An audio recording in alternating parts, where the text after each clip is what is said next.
Heureux de vous retrouver ce matin, de retrouver aussi les amis qui seront en retransmission en différé. Et on se réjouit aussi de ce qu'à partir du 19 mai, les conditions d'accueil dans les lieux de culte vont s'assouplir et s'élargir. Et donc on pourra être plus nombreux dans ce lieu et commencer à retrouver une partie de nos habitudes. Quand on est prédicateur, vous savez, c'est toujours une question de se dire qu'est-ce que je vais bien pouvoir prêcher dimanche prochain. Et quand le calendrier nous donne le sujet, c'est encore mieux. Et donc ce matin, nous fêtons évidemment pendant tout ce week-end cet événement qui a marqué le démarrage de l'Église.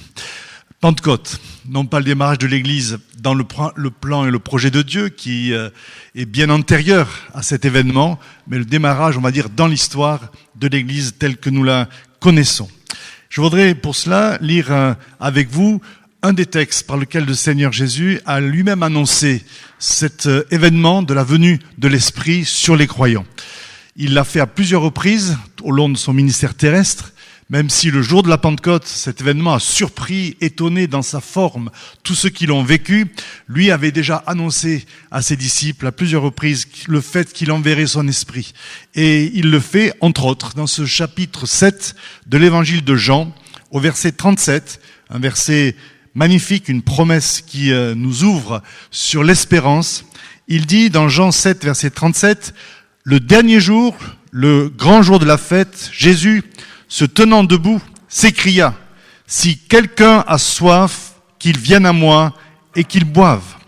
Celui qui croit en moi, des fleuves d'eau vive couleront de son sein, comme dit l'Écriture. » Il dit cela de l'Esprit que devaient recevoir ceux qui croiraient en lui, car l'Esprit n'était pas encore venu ou donné parce que Jésus n'avait pas encore été glorifié. Rien que ce verset nous montre des éléments fondamentaux du projet de Dieu. D'abord, sur le plan de la chronologie, nous, bien sûr, qui connaissons les événements qui ont suivi, on comprend mieux. Ceux qui ont écouté ce que Jésus leur disait, peut-être n'ont-ils pas saisi sur le moment. Mais Jésus dit ici clairement qu'il y a deux événements qui vont être déterminants. D'une part, le fait qu'il serait glorifié. Et là, il est question de l'ascension. L'ascension, nous venons de la fêter il y a bien sûr une dizaine de jours. Et je trouve que parfois, parmi les chrétiens, cette fête de l'ascension, elle passe un peu inaperçue, alors qu'elle est déterminante. Comme d'ailleurs tous les événements qui ont marqué la vie de Jésus. Son incarnation, Pâques, la passion et la résurrection, tout cela, ce sont des événements magnifiques et fondateurs pour notre foi. Et puis l'ascension. J'avoue que si j'avais le temps, je reviendrais sur l'ascension, même si c'est à contre-temps, parce qu'il y a tellement de choses qui se sont passées à ce moment-là. Jésus avait dit à son Père, en priant devant les disciples, « Père, glorifie-moi de la gloire que j'avais auprès de toi avant que je ne vienne sur la terre. » Et c'est ça qui s'est passé à l'ascension. Ce moment où il a été enlevé au regard et aussi à la présence de ses disciples, et il est monté au ciel.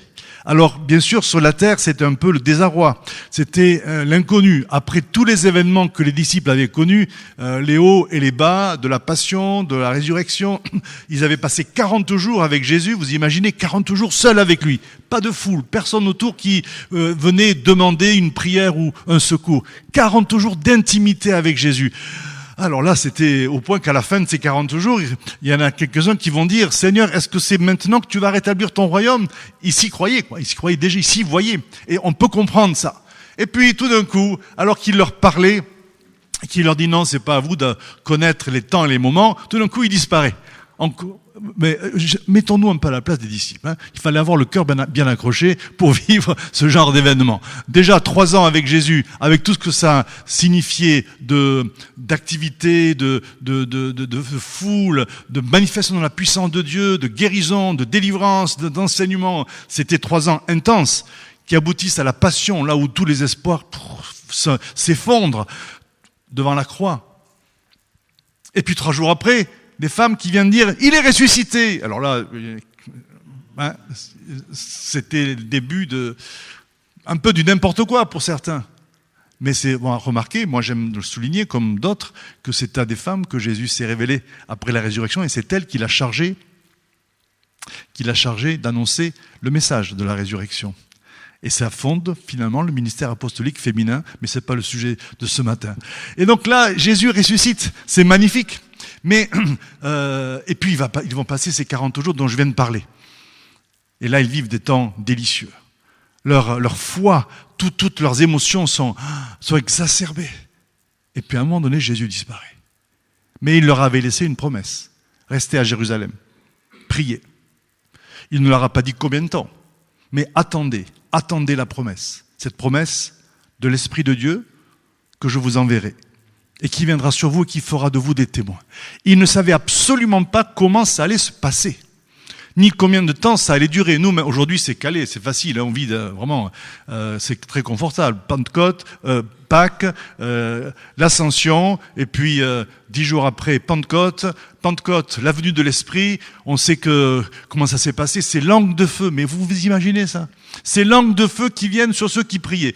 On ne sait même pas comment ils priaient. Peut-être y avait-il des prières juives, certainement, puisque Pentecôte est une fête juive, donc il y avait des prières juives, mais il y avait aussi le Notre Père que le Seigneur leur avait enseigné.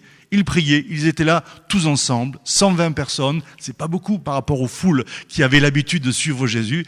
C'est un peu décevant si on est fixé sur le nombre, mais n'empêche qu'ils sont là, et dans ce moment-là, ils sont dans un endroit que certains ont pu visiter d'ailleurs, si vous êtes allé à Jérusalem, et dans cet endroit-là, la présence de Dieu vient, et des langues de feu leur apparurent, ils se mettent à parler dans une langue qu'ils n'avaient jamais apprise. Nous, on sait ce que c'est le parler en langue aujourd'hui. Qu'on l'accepte ou qu'on l'accepte pas, on sait ce que c'est. La Bible nous le présente. Mais eux, c'était de l'inédit. C'était de l'inconnu. C'était un truc qui vraiment... Mais alors en plus, c'était tellement exubérant ce moment-là que les gens qui étaient autour, c'était une chambre haute, c'était au cœur de la ville, mais le bruit, le vacarme s'est répandu.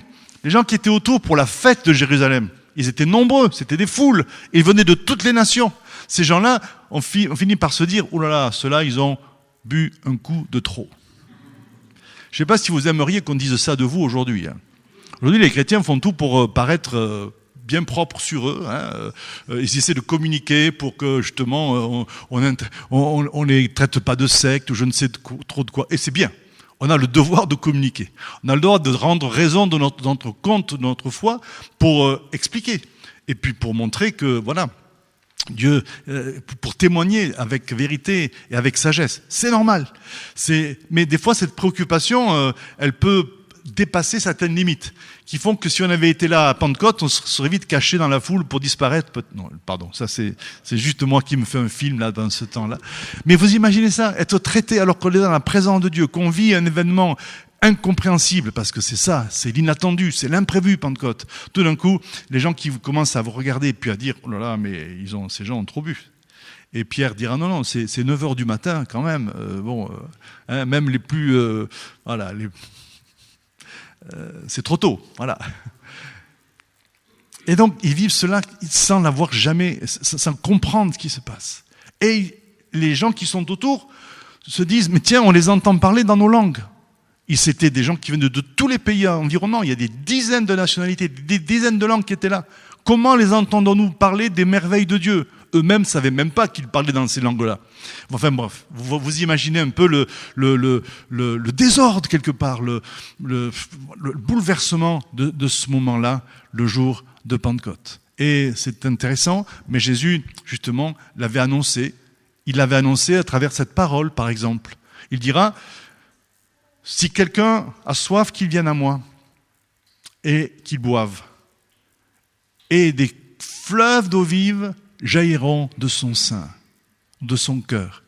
J'aime beaucoup cette expression parce qu'elle nous montre l'intention de Dieu qui n'est pas d'instituer une religion, qui n'est pas d'instituer une tradition, une philosophie de plus, mais d'apporter la vie. Et ici, la vie que Dieu propose est une vie qui est caractérisée par l'abondance. Et ça nous réjouit. Alors vous connaissez ce verset pour la plupart d'entre vous, mais quand on y revient, ça nous réjouit, ça nous montre le but de Dieu. Dieu n'a jamais eu pour intention de nous enfermer dans des carcans, qu'ils soient religieux, moraux, philosophiques ou je ne sais quoi, ou traditionnels. Il est venu pour donner la vie, et la vie en abondance. Il l'avait déjà dit. Je suis venu pour donner la vie en abondance. Ce fleuve qui coule le jour de la Pentecôte et qui se manifeste avec Ah ben oui, bien sûr, un peu de désordre, et le symbole de l'intention de Dieu qui est de combler nos vies et de nous amener dans des dimensions de joie, d'intimité avec lui, de vie, de libération intérieure qu'on ne peut jamais, qu'on ne peut pas imaginer, qu'on ne peut pas atteindre par nous-mêmes. C'est ça Pentecôte, n'est-ce pas? Alors, rassurons-nous, c'était pas juste pour il y a 2000 ans, c'est l'intention de Dieu pour aujourd'hui. Alors, le calendrier nous permet de le commémorer, de nous en souvenir à nouveau, mais c'est l'intention de Dieu pour tous les jours. Dieu est un Dieu de vie, un Dieu d'abondance, un Dieu qui veut que des fleuves de joie, de paix, d'amour, de compassion jaillissent de nos cœurs en permanence dans cette communion qu'il veut avoir avec nous. C'est donc ce que Jésus dit ici. Celui qui croit en moi, des fleuves d'eau vive jailliront de son sein.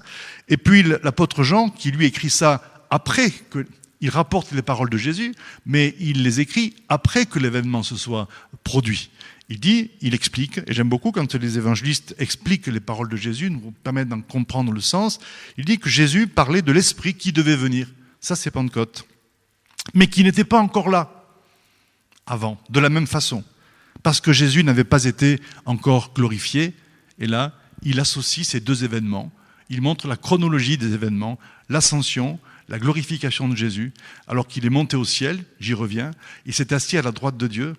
Il est entré dans son règne, nous l'avons célébré ce matin dans la gloire de son règne, dans la beauté de son règne. Il est entouré de la louange et de l'adoration céleste. Alors, on a parlé ce matin du ciel, de cet endroit où tous les êtres célestes, les anges, les archanges, mais aussi ceux qui nous ont précédés et qui vivent dans la présence de Dieu. Et puis ceux qui représentent, au travers, vous avez entendu peut-être ce matin la mention des vieillards, des anciens, tout ça c'est des symboles du livre de l'Apocalypse qui parlent du peuple de Dieu dans toute sa dimension, peuple juif, peuple chrétien, qui est là dans la présence de Dieu et qui adore, qui célèbre. Et ce matin nous communions avec cela. Hein, c'est ça Pentecôte, c'est ça l'ascension d'abord. C'est le ciel qui est ouvert. C'est le fait que nous sommes présents en Christ dans les cieux. Il nous a fait asseoir avec lui dans les lieux célestes. Le ciel ne plus été comme avant, ne pouvait plus être comme avant, parce que quelque temps avant, 33 ans avant, le Fils de Dieu qui habitait déjà le ciel, qui était le centre de l'adoration, de la louange, le Fils de Dieu s'incarne. Alors là, j'allais dire le bazar, pardon, c'est pas juste, mais le bouleversement, l'inattendu, c'était pour les anges. C'était pas pour les hommes d'abord, c'était pour les anges. Comment imaginer que le Fils de Dieu accepte de s'incarner dans une chair semblable à la nôtre pour vivre nos limites, pour vivre et pour sauver l'humanité. Et là, on revient à Noël. Décidément, on se balade ce matin, mais ça fait partie d'un tout. Hein, nos vies ne sont pas comme ça, saucissonnées compartimentées par le calendrier. C'est un tout. Si Noël, plutôt l'incarnation, c'est le plus grand des miracles, qui a rendu possible tous les autres miracles. Si le Fils de Dieu n'avait pas, par compassion, par amour, par souci d'identification avec nous, s'il n'avait pas voulu accepter de venir comme un enfant pour ensuite accomplir l'œuvre que l'on sait, rien de tout ce que nous vivons aujourd'hui n'aurait pu avoir lieu. Mais je reviens au ciel à ce moment-là. Beaucoup d'incompréhension. Parce que, bien sûr, les anges ont part à l'information, à la compréhension du plan de Dieu, mais ils n'en connaissent pas la totalité. Et puis, quand même, cette humanité déchue, hein, est-ce qu'elle valait la peine d'être sauvée? Et quand ils voient le Seigneur accomplir son œuvre, quand ils le voient arriver à la croix, subir la plus terrible des ignominies, la honte, l'humiliation suprême, l'injustice la plus infamante et la plus insupportable, ils sont là et ils voient le Fils de Dieu en train d'être livré comme cela. Il l'avait dit lui-même, livré comme un agneau. Mais un agneau sans tache, quelqu'un de parfait. Toutes nos injustices, nous, dès qu'on est victime d'une injustice, on ne supporte pas. Hein. Pour nous, pour les autres aussi, parfois plus pour nous que pour les autres, mais on n'aime pas trop subir l'injustice. Hein. Ensuite, on crie aussitôt. Mais plaçons-nous devant la croix. Et là, On est devant le summum de la honte, du mensonge, de la traîtrise, de la trahison, de l'injustice, de l'infamie. Le Fils de Dieu qui donne sa vie, qui se laisse humilier. Et j'imagine, alors je le dis parfois, mais je le redis ce matin, je l'ai peut-être souvent dit, j'imagine que les anges n'attendaient qu'une chose, c'est de venir sauver le Fils de Dieu à ce moment-là. Et le Père les a retenus. C'est moi qui imagine ça. Hein. Vous n'êtes pas obligé de me croire, mais c'est peut-être pas si loin de la vérité que ça. Donc, le Père qui les retient. Non, il fallait. Le Seigneur dit, je suis venu pour... Personne ne me prend ma vie, c'est moi qui la donne. C'est moi qui la donne. Et là, il meurt. Et le ciel ne comprend plus. Mais il ressuscite. Et là, le ciel est en fête. Et le jour de l'ascension, alors, le Fils de Dieu rejoint la gloire du Père. Mais non plus comme avant. Il existait de toute éternité. Là, on fait un peu de théologie, ça va, vous me suivez? Dieu, l'autre jour, j'ai eu un petit film d'un petit garçon qui me dit, je ne comprends pas comment Dieu, le Père, Dieu le Fils, Dieu et le Saint-Esprit, comment ça se passe? Un garçon de 4-5 ans. Alors je vais expliquer un petit peu à ma façon, donc je vais lui dire ce que je vais vous dire maintenant. Si lui a compris, parce que le lendemain il m'a dit, ah ben merci, ça m'a beaucoup éclairé. Bon, moi ça m'a encouragé parce que on est devant le plus grand des mystères. Hein. Dieu, un seul Dieu en 3 personnes. Père, Fils et Saint-Esprit, qui existe de toute éternité. Le Fils existait avant l'incarne de devenir Jésus. D'accord ? Mais le Fils s'incarne dans une chair humaine. Il reste Dieu, mais il devient homme. Quand il meurt à la croix, il va dans le séjour des morts. Et là, il révèle au monde des morts, il révèle, il ne va pas en enfer, hein, parce que l'enfer n'existe pas encore. L'enfer a été créé pour Satan et pour ses anges, et ce sera pour le jour du jugement. Pour le moment, c'est le séjour des morts. Il est allé là, et là, par sa présence, il rend témoignage de la bonne nouvelle du salut.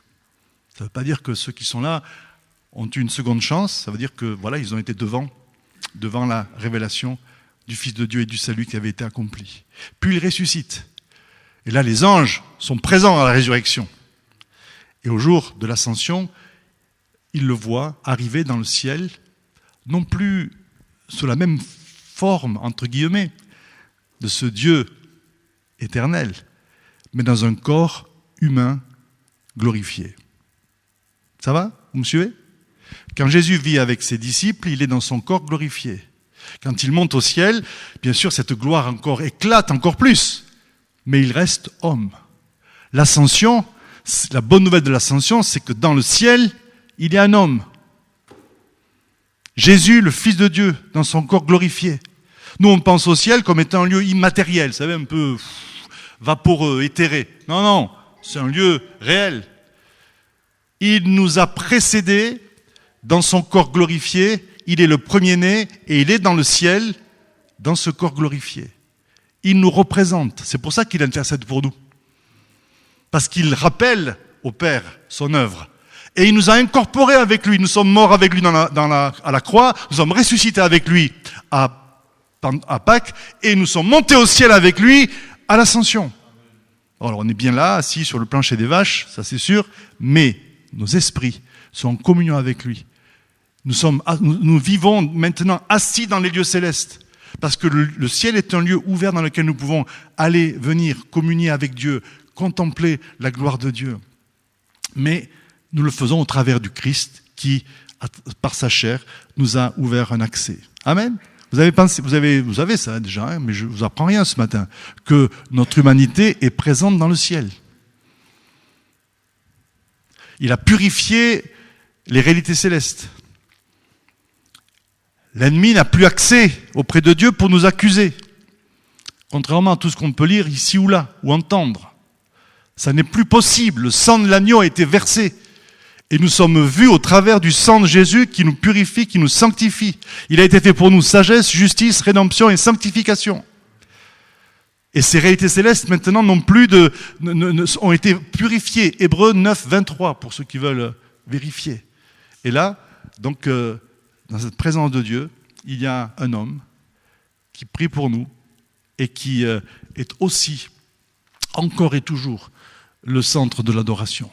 Jusqu'au jour où il reviendra, puisque c'est ce que les anges disent à ceux qui assistent à l'ascension, ce même Jésus reviendra du ciel, comme vous l'avez vu s'en aller. Il reviendra, et là, il nous emmènera vraiment dans sa présence pour l'éternité. Ça, c'est donc l'ascension. J'ai voulu faire cette petite parenthèse, parce que c'est pas si loin, hein, ça fait que 10 jours, mais il faut que notre foi soit établie sur des vérités toutes simples, mais concrètes pour nos vies. Ça veut dire quoi l'ascension? C'est pas un pont long seulement. Hein, c'est pas un long week-end, et Pentecôte, c'est pas non plus un long week-end avec une feria ici ou là. Bon, pourquoi pas? Mais c'est pas que ça. C'est la dernière promesse que Jésus fait dans ce texte que nous venons de lire. L'Esprit n'était pas encore venu Pentecôte, c'est l'Esprit de Dieu qui vient. Et j'aimerais m'arrêter quelques instants, même si j'ai pris beaucoup de temps pour l'ascension, pour parler aussi de Pentecôte. Par cet événement, il y a l'événement lui-même, qu'on lit dans Acte 2. Et on a essayé de se replacer dans ce qu'ont vécu ceux qui ont participé à cet événement.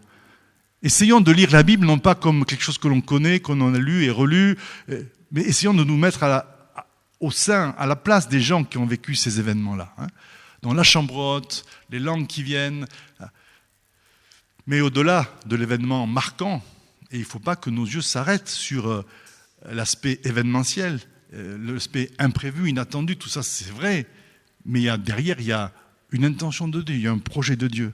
C'est quoi le projet de Dieu quand il envoie son esprit? Alors je vais reprendre quelques-unes des paroles assez rapidement du Nouveau Testament qui nous permettent de bien vivre encore, de continuer à vivre Pentecôte au quotidien dans nos vies. Jésus avait annoncé aussi la venue de l'Esprit en soulignant un autre aspect. C'est dans l'évangile de Jean, chapitre 14, et le verset 15, à partir du verset 15, mais je lirai le verset 18 pour aller plus vite. Il dit « Je ne vous laisserai pas orphelins, je viendrai à vous. » Alors là aussi, hein, on est dans ces temps de l'intimité, de ces 40 jours dont je viens de parler, les disciples avec Jésus. Jésus qui leur dit, je suis là, je suis avec vous. Il leur avait même dit, je suis avec vous tous les jours. Puis il leur dit, je ne vous laisserai pas orphelin, je viendrai vers vous. Il y avait de quoi y perdre son latin, hein, pour les Hébreux de l'époque.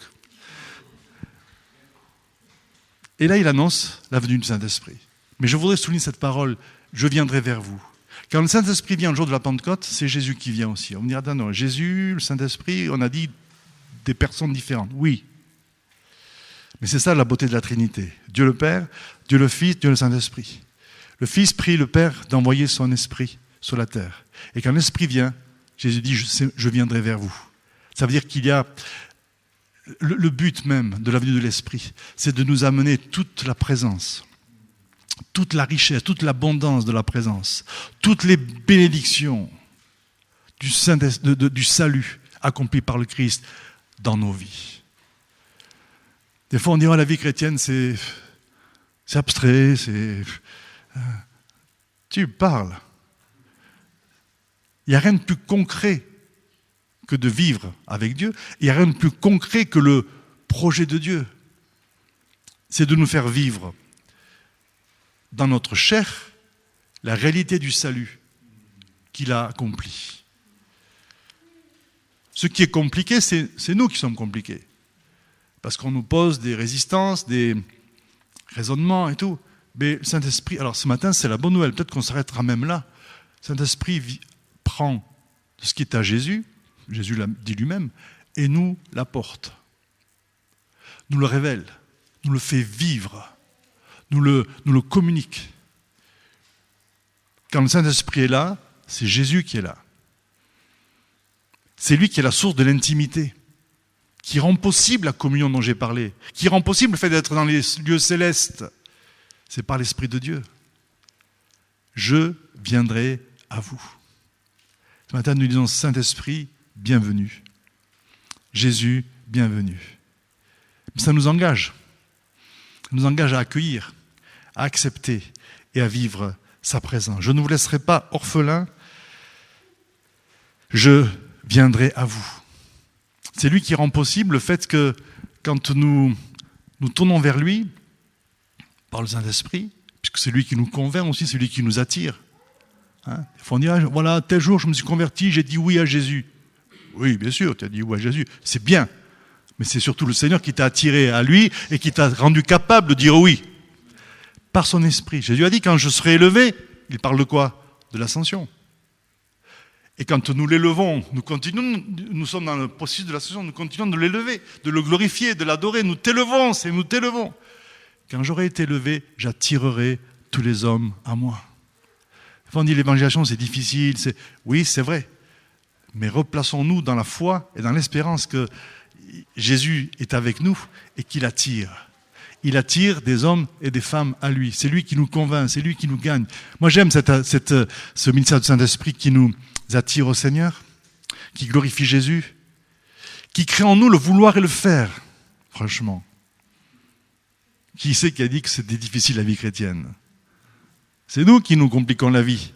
Le Saint-Esprit crée en nous le vouloir et le faire. Il nous donne la capacité d'obéir. Ça, c'est la vie en abondance dont il était question. Et donc, il nous attire à lui, il nous convainc de péché. Des fois, je reçois des emails, il faut se repentir pour ceci, il faut se repentir pour cela. Et quand je lis, je dis oui, c'est juste, oui, certainement, certainement. Et pourquoi pas? Oui.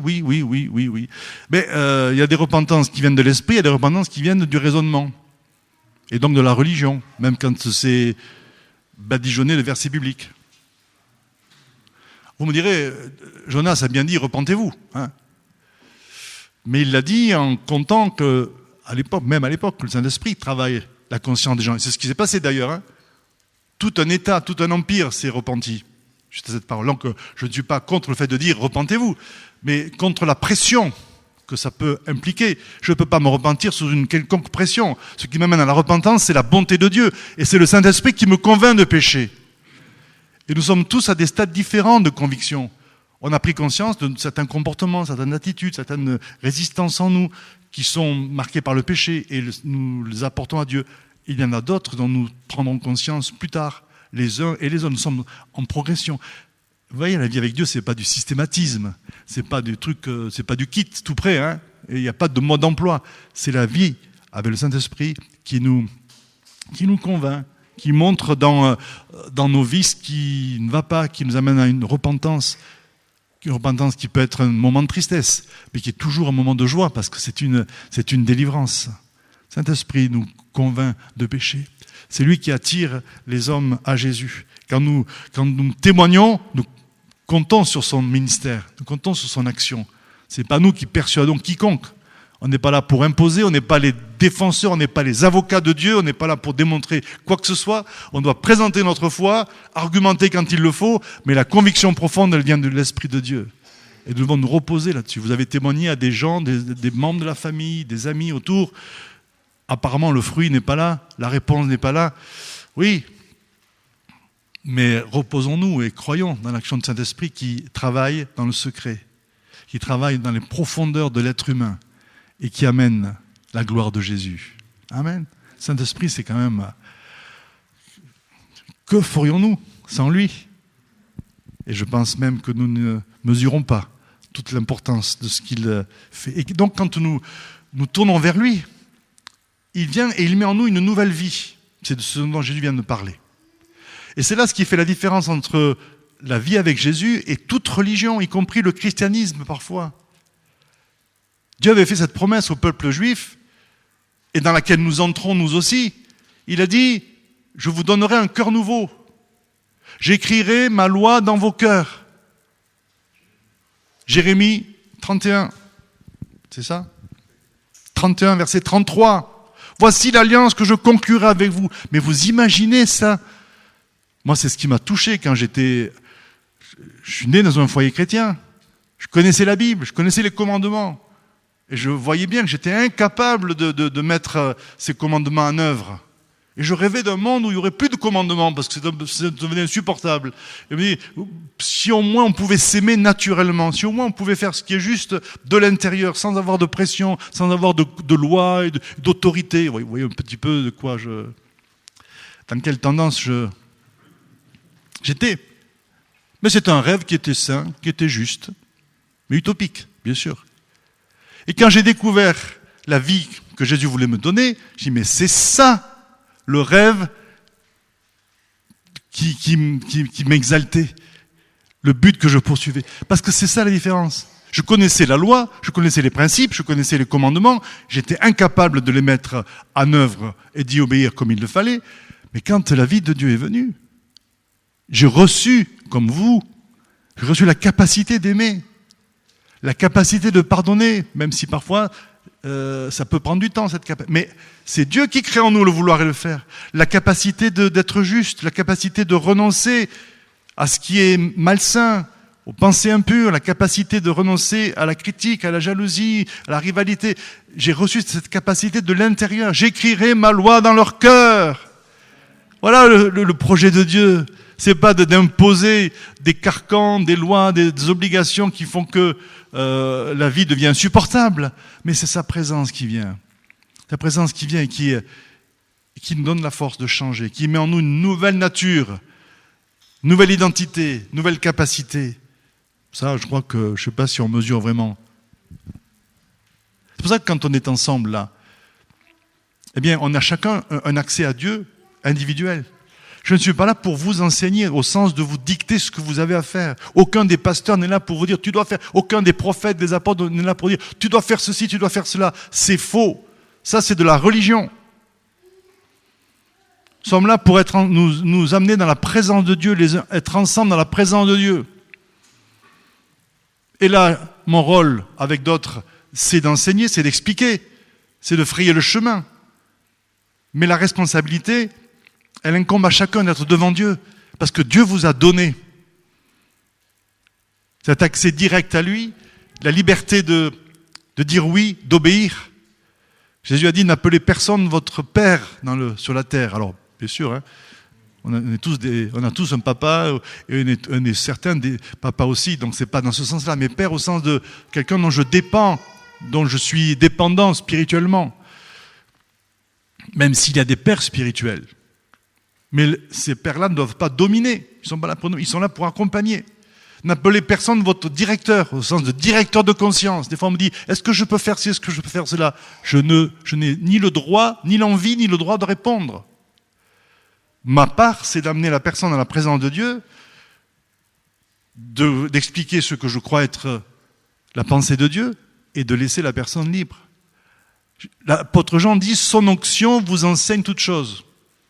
Ça ne veut pas dire qu'on est tous indépendants, qu'on fait ce qu'on veut. Ça veut dire que nous avons le même esprit. Nous avons la même vie.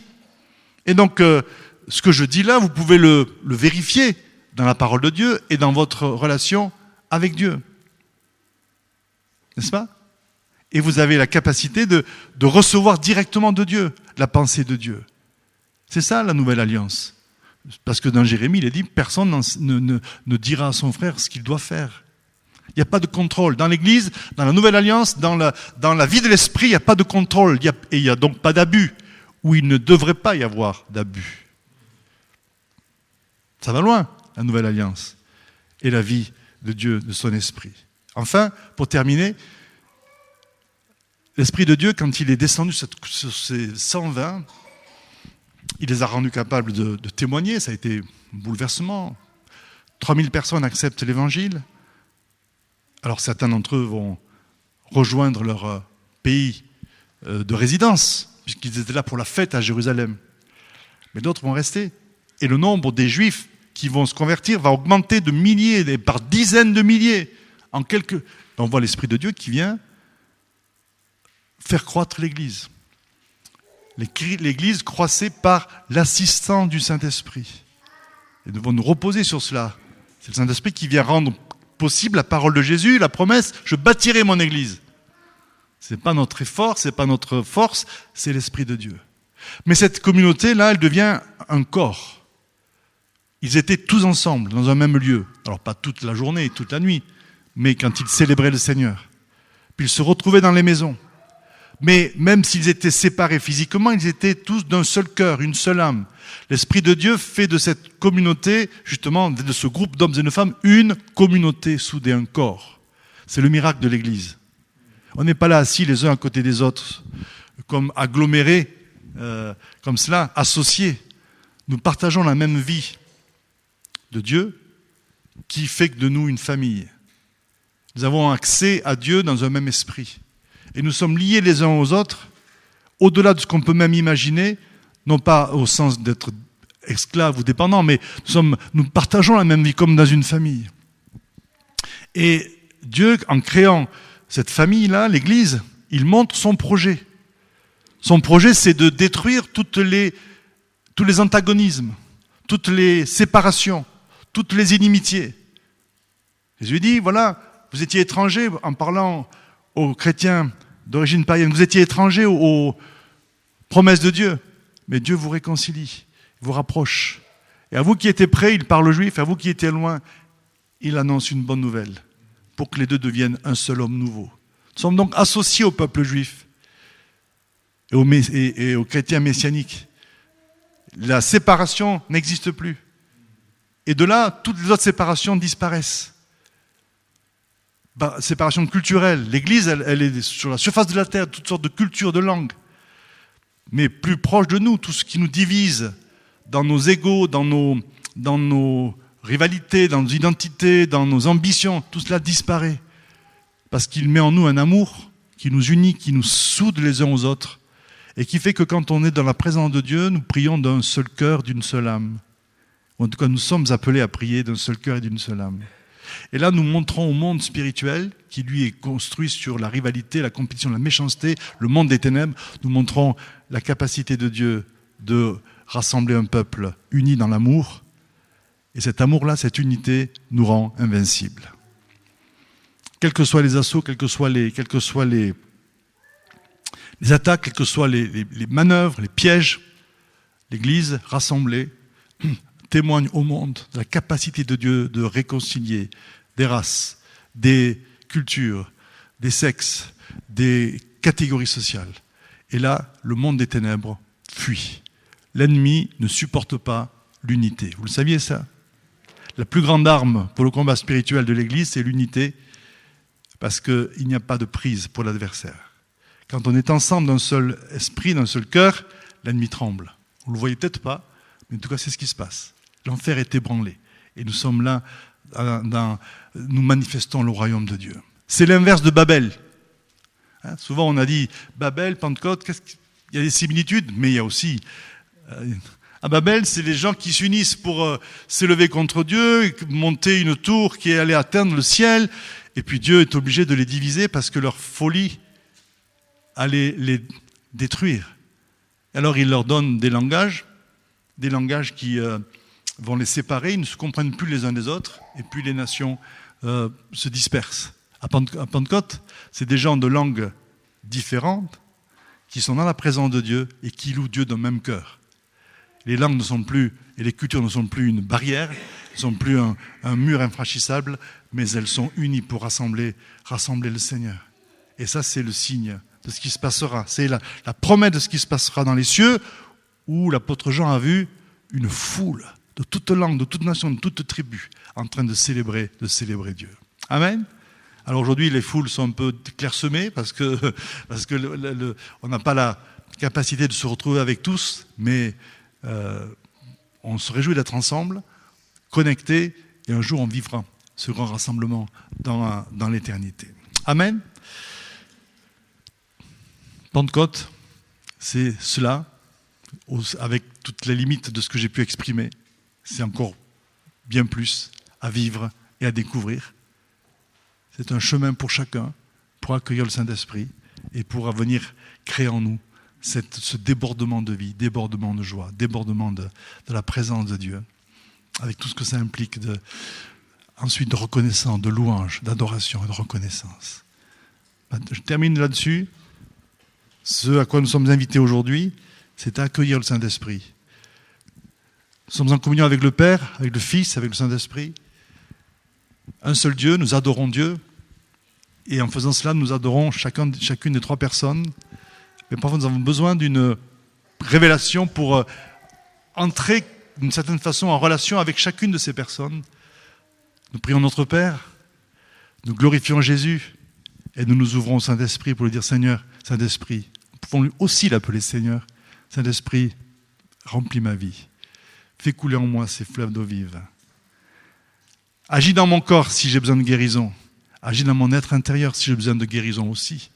Puisque nous ne pouvons connaître l'amour de Dieu que par le Saint-Esprit. C'est l'Esprit de Dieu qui rend témoignage à nos cœurs que nous sommes enfants de Dieu. C'est lui qui vient maintenant, dans ces moments, c'est lui qui nous fait sentir la présence de Dieu et qui remplit toutes les dimensions que nous lui ouvrons. Est-ce qu'on peut prier ensemble pour accueillir le Saint-Esprit? Vous le faites à votre façon, avec votre sensibilité, avec ce qui... Mais en tout cas, nos cœurs sont devant lui. Et nous disons, Seigneur, merci. Merci de nous rappeler ton projet pour nos vies. Ce projet qui est l'expression de ton amour, de ta volonté de nous sauver, ta volonté de venir vivre en nous, au milieu de nous. Seigneur, nous t'adorons ce matin. Continuons de t'adorer, de te célébrer parce que nos cœurs débordent de joie, d'action de grâce, de reconnaissance. Nous ne saisissons pas tout de ton plan, de ta personne, parce que tout cela nous dépasse, et c'est normal. Mais nous voulons nous ouvrir à tout ce que tu veux nous communiquer aujourd'hui. Je prie ce matin pour que ceux qui parmi nous, soit dans leur maison, soit dans ce lieu, ont un besoin particulier pour vivre une connexion avec le Saint-Esprit particulière, renouvelée, dynamisée, rafraîchie, qui a plus de sens encore, eh bien, que tu viennes, Saint-Esprit, et que tu agisses. Libère tes fleuves, Seigneur, dans chacune de nos vies. Que tout ce qui obstrue, tout ce qui bloque, tout ce qui handicape ce débordement de vie soit pulvérisé au nom de Jésus. Au nom de Jésus. Par l'amour débordant de ton cœur qui nous est communiqué ce matin. Alléluia. Viens Seigneur, viens. Nous t'ouvrons en tant que personne, en tant que communauté. Nous disons Seigneur, encore plus de toi dans cette étape de Pentecôte, encore plus de toi, de ta présence, de ta personne au quotidien, au nom de Jésus. Nous t'adorons Seigneur. Alléluia. Et pendant que nous adorons le Seigneur, il est à l'œuvre. Il y a des choses qui s'ouvrent, ça a été dit ce matin, il y a des espaces qui s'ouvrent en nous, il y a des compréhensions qui s'ouvrent, il y a des choses qui étaient bloquées et qui s'éclairent, il y a toutes sortes d'élargissements qui s'opèrent. Et on peut le vivre maintenant, mais on le vivra aussi dans les heures qui viennent pour mûrir, pour grandir et pour avancer avec Jésus. Au nom de Jésus. Amen. Amen. Amen. Viens, Saint-Esprit. C'est pas faux de dire viens, Seigneur. Il est là, il est en nous. Mais quand on dit viens, on exprime le désir de l'accueillir, de lui laisser encore plus de place. Nous t'adorons, Seigneur. Tu étends ta main, Seigneur. Tu crées la vie là où il y avait la mort. Tu amènes la consolation là où il y avait la peine. Tu amènes la libération là où il y avait l'esclavage. Tu amènes la lumière là où il y avait les ténèbres. Au nom de Jésus. Au nom de Jésus. Vous pouvez prier pour vous, prier pour vos enfants, prier pour ceux qui vous entourent, ceux qui sont dans vos cœurs, auxquels vous témoignez, auxquels vous pensez, ceux que vous aimez. Appelons en cette journée l'action de son esprit dans toutes ces personnes. Nous sommes là aussi pour elles. Alléluia. Étends ta main, Seigneur. Étends ta main, Seigneur. Étends ta main, Saint-Esprit. Nous croyons dans la réalité, dans l'efficacité de ton action, de ton ministère, parce que tu es Dieu. Et nous nous courbons devant toi avec louange, avec reconnaissance. Amen. Paix, grâce, vie abondante, que des fleuves d'eau vive jaillissent aujourd'hui. Et dans les jours qui viennent, plus fort que jamais, plus intense que jamais, pour la gloire de ton nom, Seigneur. Et pour le salut de ceux qui nous entourent. Amen. Alléluia.